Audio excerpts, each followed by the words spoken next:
Compte rendu de la 41e réunion du Conseil des ministres. Le président de la République, chef de l'État, Félix Antoine Tshisekedi Tshilombo, a présidé ce vendredi 25 avril 2025 à la Cité de l'Union africaine, peu avant de s'envoler à Rome pour assister aux obsèques du pape François, la 41e réunion ordinaire du Conseil des ministres. 4 points étaient inscrits à l'ordre du jour, à savoir 1. Communication du président de la République, chef de l'État. 2. Points d'information. 3. Approbation d'un relevé des décisions du Conseil des ministres. Et 4. Enfin, examen et adoption de textes. Le premier point de la communication du président de la République a porté sur les lancements des travaux d'élaboration de la nouvelle politique salariale des agents publics de l'État et du suivi des engagements du gouvernement avec les bons syndicaux. Le président de la République a commencé sa communication en revenant sur les travaux d'élaboration de la nouvelle politique salariale des agents publics de l'État en République démocratique du Congo, qu'il a officiellement lancé le 23 avril 2025. Cette initiative vise à instaurer davantage de justice sociale, à valoriser notre fonction publique et à moderniser notre administration. En effet, notre fonction publique est depuis plusieurs années marquée par d'importantes inégalités en termes d'octroi des primes et avantages conséquents entre certains ministères et services. Ces déséquilibres créent un sentiment profond d'injustice, démotivent nos agents publics et engendrent un désintéressement qui nuit gravement au rendement des services. C'est face à ces constats que le président de la République a pris la décision d'impliquer le gouvernement dans la mise en place d'une politique salariale équitable et moderne et durable. L'adoption d'une telle politique, a-t-il précisé, permettra à notre pays de renforcer la motivation des agents publics, d'améliorer la qualité des services offerts à nos concitoyens et de bâtir un État plus juste, plus performant et plus résilient. Le président de la République en a appelé donc à l'implication de chaque membre du gouvernement. Pour accompagner cette réforme capitale pour le pays, la Première ministre s'assurera d'un monitoring permanent afin d'aboutir à une politique rude et pérenne. Par ailleurs, il a rappelé que le gouvernement avait pris 2 engagements avec les différents bancs syndicaux dans le but d'améliorer les conditions salariales des agents publics. Il est aujourd'hui nécessaire d'évaluer en profondeur ces engagements afin d'intégrer les résultats dans la politique salariale en cours d'élaboration. Dans cette perspective, il a instruit le gouvernement à produire dans un délai de 30 jours une feuille de route détaillée de la mise en œuvre de l'ensemble de ces engagements. Ces documents devra clairement préciser les actions concrètes à entreprendre, les échéances à respecter, ainsi que les responsables désignés afin de garantir la concrétisation de mesures y afférentes dans l'intérêt supérieur de nos agents publics et de la stabilité de notre administration. Le deuxième point de la communication du président de la République a porté sur les constructions anarchiques dans la baie d'Engaliema et dans d'autres zones non édificantes. Le président de la République a rappelé qu'en date du 15 avril 2025, il avait convoqué et présidé une réunion de crise d'une importance capitale à la suite des inondations dévastatrices ayant récemment frappé la ville de Kinshasa. Ces intempéries ont malheureusement provoqué de nombreuses pertes en vies humaines ainsi que des dégâts matériels considérables, plongeant plusieurs familles dans les deuils et la détresse. La réunion s'est tenue en présence des membres du gouvernement central, des autorités provinciales, ainsi que les différents experts de l'administration de la ville de Kinshasa. Les échanges ont permis d'identifier de manière claire et unanime que l'un des facteurs majeurs de cette catastrophe naturelle réside dans l'obstruction de voies naturelles d'écoulement des eaux pluviales vers le fleuve Congo. Ces blocages est en grande partie attribuable à la prolifération de constructions anarchiques et illégales, notamment dans les zones sensibles telles que la baie d'Engaliema et d'autres espaces non aménagés.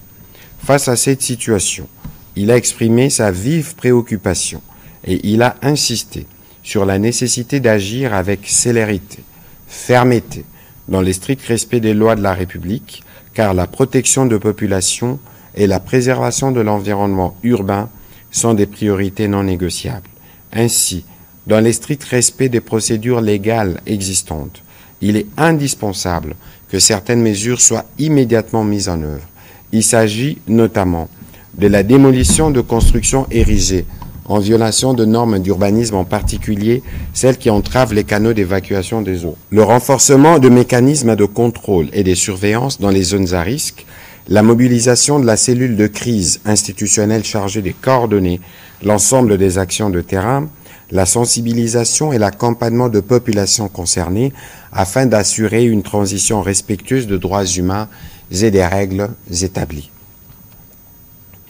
Le vice-premier ministre, ministre de l'Intérieur, la ministre d'État, ministre des Affaires foncières, le ministre d'État, ministre de l'Aménagement du territoire, les ministres de l'Urbanisme et Habitat, le ministre délégué près le ministre de l'Urbanisme et Habitat en charge de la politique de la ville, ainsi que l'ensemble de ministres sectoriels concernés, membres de la cellule de crise, y compris le gouverneur de la ville de Kinshasa, sont invités à garantir l'exécution rigoureuse de ces décisions dans un esprit de responsabilité, de justice et de solidarité nationale.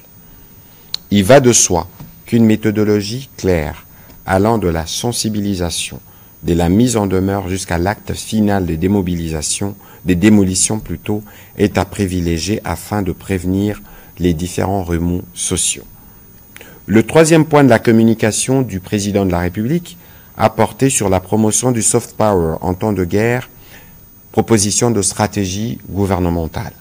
Dans la suite de l'organisation, le 22 avril 2025 à Paris, en France, du concert Solidarité Congo, et au regard de son impact symbolique, politique et culturel, le président de la République a estimé nécessaire d'engager une réflexion stratégique sur la consolidation du soft power congolais pour renforcer l'unité nationale et projeter une image positive de la République démocratique du Congo sur la scène internationale dans un contexte encore marqué par un conflit armé persistant. Ce levier devient désormais essentiel. Il incarne un instrument de résilience, de cohésion nationale et de rayonnement international. La culture, à travers les festivals, concerts, expositions et autres initiatives artistiques, joue un rôle fondamental de facilitateur de paix et de dialogue. Elle crée des espaces de rencontre, renforce la compréhension mutuelle entre communautés et participe ainsi à la réduction des tensions. Dans ces contextes, le soft power poursuit plusieurs objectifs stratégiques, notamment le renforcement de l'identité nationale en valorisant le patrimoine culturel congolais, les rayonnements à l'international en améliorant l'image de marque du pays, en stimulant les échanges culturels et en attirant les partenaires et investisseurs potentiels. L'offre des mécanismes de reconstruction sociale en servant de vecteur de guérison psychologique pour les populations affectées par les conflits. Par ailleurs, cette approche encourage les développements de partenariats bilatéraux et multilatéraux susceptibles de déboucher sur un soutien matériel, technique, financier et diplomatique. Aussi, pour donner un cadre structurant à cette dynamique, le président de la République a recommandé les actions suivantes. 1. Organisation et participation à des événements culturels d'envergure nationale et internationale mettant en lumière la richesse artistique, musicale, gastronomique et patrimoniale du Congo. Mise en place d'un fonds d'appui aux artistes affectés par les conflits afin de maintenir la création et l'activité culturelle dans les zones touchées, l'intégration de l'éducation artistique et du patrimoine culturel dans les programmes scolaires pour renforcer la citoyenneté, la paix et l'identité nationale dès les plus jeunes âges, le renforcement de la coopération avec les ONG partenaires internationaux dans le cadre de projets de dialogue interculturel et de cohésion sociale, la création d'un système d'évaluation de l'impact des actions culturelles afin d'en mesurer l'effet sur la cohésion nationale et d'en valoriser les retombées au niveau international. En conséquence, il a engagé la ministre de la Culture, sous la coordination de la Première ministre, à enclencher le processus de la mise en œuvre de l'ensemble de ces initiatives en étroite collaboration avec son cabinet ainsi que le ministère des Affaires étrangères, de la communication et médias, de la jeunesse et éveil patriotique, de l'éducation nationale et nouvelle citoyenneté, du budget, des finances et du tourisme. Un rapport de cette instruction est attendu dans un délai de 60 jours.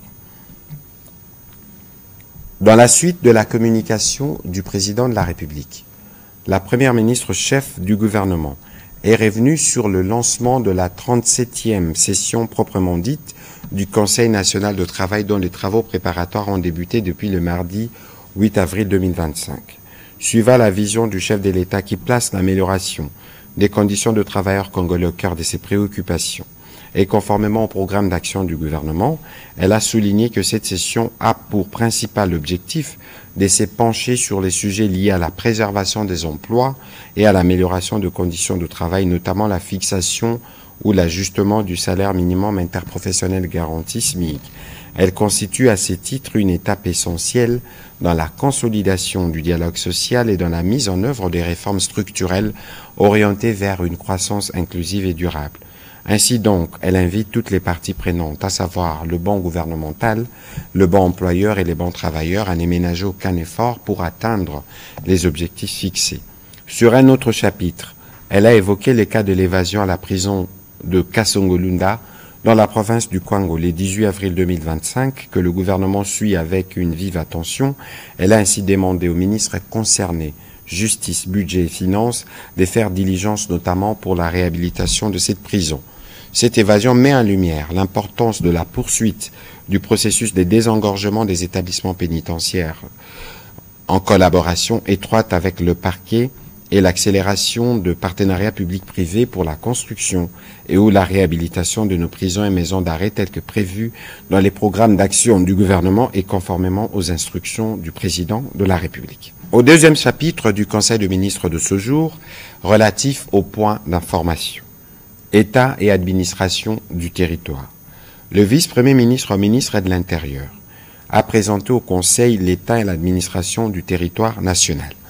L'état d'esprit de la population a été marqué cette semaine par la déclaration conjointe des représentants de la République démocratique du Congo et de l'AFC M23 à Doha qui ont affirmé d'un commun accord leur engagement pour une cessation immédiate des hostilités.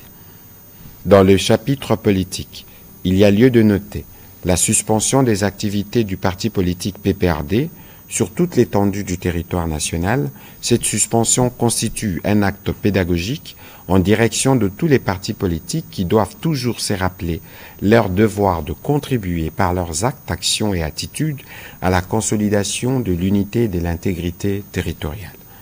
Brossant les faits liés au banditisme et à la criminalité, il a évoqué les succès enregistrés de l'opération Ndobo, bien que d'autres modes opératoires se développent, notamment les braquages au cours desquels il est fait usage des armes à feu dans certains coins de quelques communes de Kinshasa. C'est le cas également dans la province du Haut-Katanga où des cas d'intrusion d'hommes à tenue civile munis d'armes blanches ont été signalés à Lubumbashi et en Kampemba. Des dispositions ont été prises pour y faire face.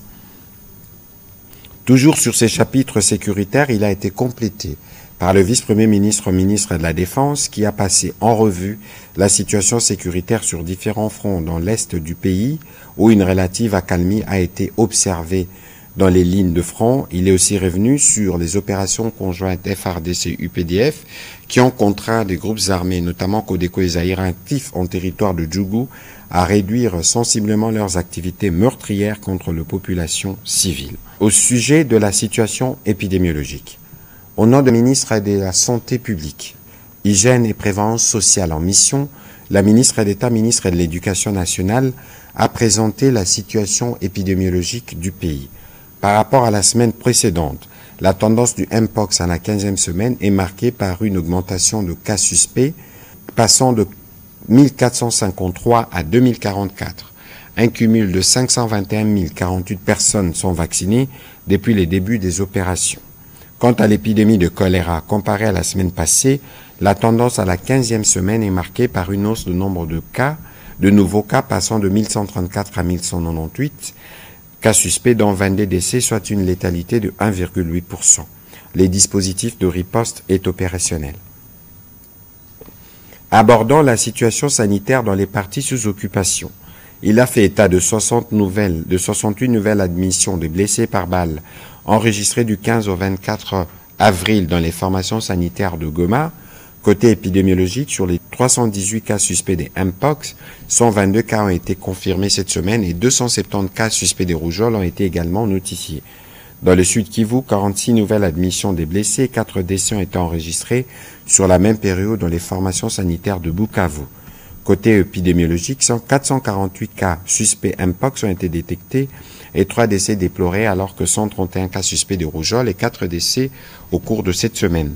Revenons sur la situation sanitaire dans la ville de Kinshasa, due aux dernières pluies diluviennes. Elle a précisé que l'identification biométrique des sinistrés avec l'appui de l'Agence nationale d'ingénierie clinique et du numérique de la santé a permis de connaître rapidement le nombre exact de sinistrés et de constituer une base de données fiable. Au 22 avril 2025, il a été enregistré un cumul de 537 912 personnes touchées, 168 blessés, 78 décès et 7 disparus, 80 établissements de soins de santé touchés, 25 145 ménages affectés dans 10 zones de santé, plus de 700 000 personnes sinistrées dont 4 303 femmes et 2 797 hommes sont hébergés dans 3 sites principalement, les stades de Martyr et les stades Tata Raphaël. Un nouveau site d'hébergement a été ouvert au stade municipal de Bandalungwa et un autre à Kinkole. Les sites d'hébergement des Liti Lumumba et des Liti Kitomesa ont été fermés. Note d'information relevant du secteur de l'agriculture. Le ministre d'État, ministre de l'Agriculture, a présenté au Conseil la note d'information portant sur la signature d'un protocole d'accord de coopération entre son ministère et la société Hunan Linchi Agricultural Service à la suite du passage à Kinshasa du vice-gouverneur de la province de Hunan de la République populaire de Chine. En effet, un cadre de collaboration est mis en place pour travailler ensemble à vue d'atteindre les principaux objectifs d'amélioration de la productivité vivrière et maraîchère à travers notamment la création d'un laboratoire et d'un centre de services techniques sino-congolais, les développements d'une chaîne de production industrielle verte en tenant compte des réalités du marché local et de la production d'engrais organiques en RDC. Pour ce faire, durant 3 ans, la partie chinoise va utiliser la technologie des régénérations des résidus agricoles pour entre autres produire des engrais organiques efficaces et d'améliorer la fertilité des sols locaux et combler les lacunes techniques en République démocratique du Congo en matière de production agricole verte. L'application continue de l'engrais organique permettra d'atténuer la désertification, améliorer la qualité des terres arables, réduire la dépendance aux engrais chimiques importés, d'accroître l'autosuffisance alimentaire. Le Conseil a pris acte de cette note d'information. Au 3e chapitre du Conseil de ministres de ce jour, relatif à l'approbation d'un relevé des décisions, les membres du Conseil ont approuvé le relevé des décisions prises lors de la 40e réunion ordinaire du Conseil de ministres du vendredi 18 avril 2025. Au dernier chapitre du Conseil de ministres de ce jour, relatif à l'examen et à l'adoption de 8 textes. 1. Projet des décrets relevant du secteur de la fonction publique.